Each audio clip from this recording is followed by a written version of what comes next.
Halo teman-teman, ketemu lagi dengan saya. Kali ini saya akan ngoceh, omong kosong, beropini. Tapi ini opini saya pribadi, jadi kalau Anda mau nonton video ini silakan.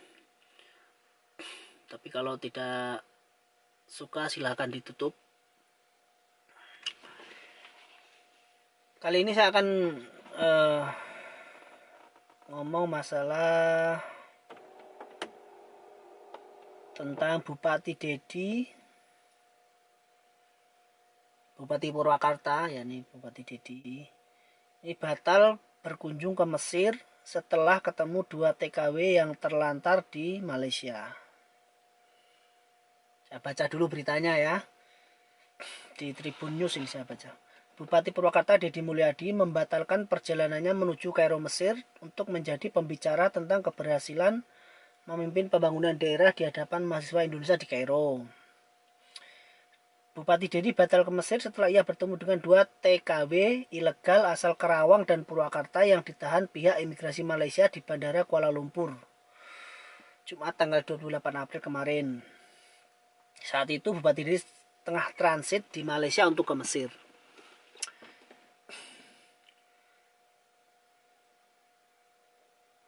Tadinya saya mau ke Kairo untuk memenuhi undangan para mahasiswa Indonesia ke Mesir. Saat transit di Malaysia, saya malah ketemu 2 orang TKW ilegal yang bilang pada saya minta tolong mau pulang. Menurut Bupati Dedi, 2 TKW itu sudah 4 hari terlantar dan paspor mereka ditahan pihak imigrasi Malaysia. Mereka ingin pergi ke Arab, tetapi tidak punya visa dan mereka kebingungan.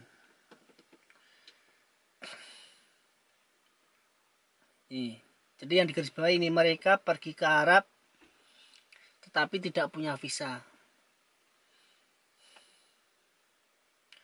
Kedua TKW itu mengaku kepada Bupati Dedi mereka dibawa oleh seseorang asal Bekasi untuk dijanjikan bekerja di Arab Saudi. Untuk mengambil paspor harus bayar 10.000 ringgit. Mereka melihat Bupati langsung minta tolong.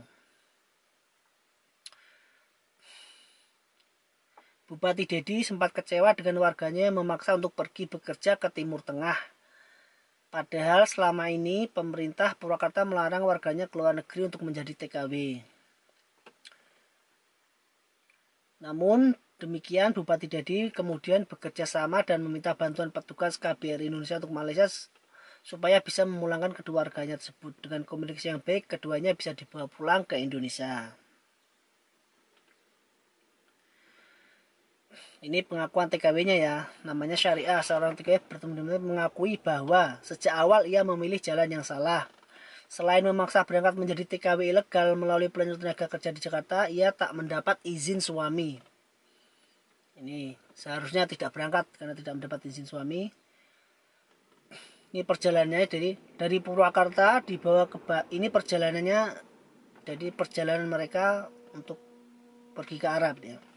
Dari Purwakarta dibawa ke Batam, naik feri selama 3 hari langsung ke Malaysia menuju Bandara Kuala Lumpur untuk ke Oman. Selanjutnya ke Arab Saudi. Di sini ditinggalin pihak penyalur yang namanya Ridwan kabur. Paspor ditahan pihak maskapai karena tidak ada visa kerja. Sesampainya di Bandara Soekarno-Hatta, kedua TKW dan keluarga itu langsung diantar pulang ke rumah masing-masing. Rencananya Bupati Dedi membuat laporan ke Polres Purwakarta untuk mengusut pihak yang membawa 2 TKW ke luar negeri melalui jalur ilegal. Nah, kenapa 2 TKW itu ngotot ingin bekerja ke Arab Saudi? Padahal semua orang sudah tahu bahwa ke Arab Saudi sudah ditutup, ke Timur Tengah itu sudah ditutup. Bahkan lewat jalur-jalur yang sangat berbahaya. Jadi kalau akibat moratorium ini semakin banyak orang yang diperjualbelikan. Memang bagus moratorium, tetapi efek negatifnya itu pemerintah tidak bisa mencegah. Jadi tidak bisa menutupi bolong-bolong yang efek negatif itu. Seperti 2 TKW ini. 2 TKW ini pergi, kalau di berita itu sih tanpa izin suami ya, tapi kalau sebenarnya saya tidak tahu. Apakah dia rela lewat jalur yang gelap, jadi lewat jalur ilegal itu, hanya untuk bekerja di Saudi. Bahkan di Saudi itu dengan gaji yang ya kira-kira tinggi, lebih tinggi gaji di Hong Kong dan Taiwan. Yang jadi pertanyaan adalah kenapa dia tidak pergi ke Hong Kong, tidak pergi ke Taiwan. Padahal kan kedua negara tersebut masih dibuka kesempatan bekerja mereka ke sana. Kenapa ngotot pergi ke Timur Tengah? Jadi alasannya saya juga tidak tahu. Tapi ini perkiraan saya ya. Atau mereka tidak tahu, sama sekali tidak tahu. Mereka tidak bisa pergi ke Hong Kong dan ke Taiwan karena tidak lulus tes, karena ke Hong Kong Taiwan itu harus menunggu lama. Atau mereka tidak sabar proses ke Hong Kong ke Taiwan.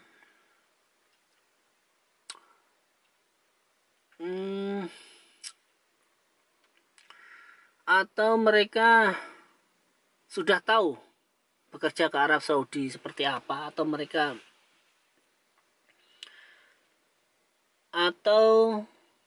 saking kepepetnya jadi mereka nekat, jadi sudah di rumah tidak punya susah mencari pekerjaan, atau tergiur dengan iming-iming orang yang memberangkatkan ini. Saya tidak tahu. Jadi itu hanya opini saya. Silahkan teman-teman berkomentar di bawah ini, apa yang menyebabkan 2 TKW ini masih ngotot ke Saudi padahal ke Saudi itu ditutup. Dan akibat moratorium, ingat saja teman-teman, banyak orang Indonesia yang dipekerjakan di Indonesia, perjanjian kerja itu kerja di syarikah, di perusahaan, tapi sampai di sini juga bekerja di rumah juga. Dan akibatnya mereka bekerja melebihi ya nih. Jadi karena apa? Karena perusahaan, jadi orang Saudi yang itu membayar ke perusahaan itu lebih mahal dari mereka mendatangkan seperti yang lalu gitu. Jadi misalkan ini mereka itu bayarnya 3.000, mungkin 3.000 kurang lebih lah, 3.000 per bulan. Padahal TKW itu ada yang digaji cuma 1.000, ada yang digaji cuma 900. Kalau beruntung ya gaji 1.500. Tapi orang Saudi itu bayar 3.000. Jadi karena sudah bayar 3.000, maka mereka memeras tenaga TKW itu. Jadi moratorium ini malah semakin memperburuk kualitas. Jadi dari rumah emang perjanjian kerjanya syarikah, tapi sampai sini juga kerja di rumah juga, disewakan. Nah, itu pemerintah tidak menutup. Jadi kalau menurut saya moratorium oke, tutup, tapi harusnya pemerintah bisa mencegah seperti ini. Jangan ngomong tidak bisa mencegah ya, karena pemerintah kan punya akses kemana-mana. Harusnya sudah tahu tuh di sini permainannya seperti apa, jadi sudah tahu. Harusnya bisa mencegah seperti itu. Kalau benar-benar mau melindungi warganya ya, diberikan jalan keluar kalau di rumah. Yang lebih parah malah yang kesini itu yang muda-muda itu. Jadi seharusnya jangan dikirim yang muda-muda ke Saudi, itu jangan. Harusnya yang sudah berumur, sudah berpengalaman itu. Karena kan ke Saudi juga gajinya juga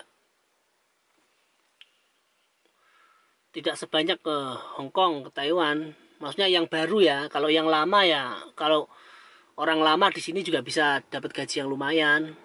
Kalau udah puluhan tahun di sini.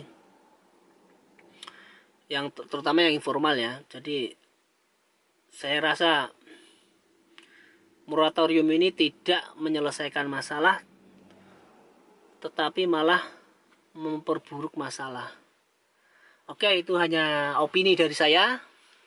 Bisa saja benar, bisa saja salah. Silahkan komentar di bawah. Jangan lupa like-nya, subscribe. Wassalam. Ciao, sampai jumpa di lain waktu.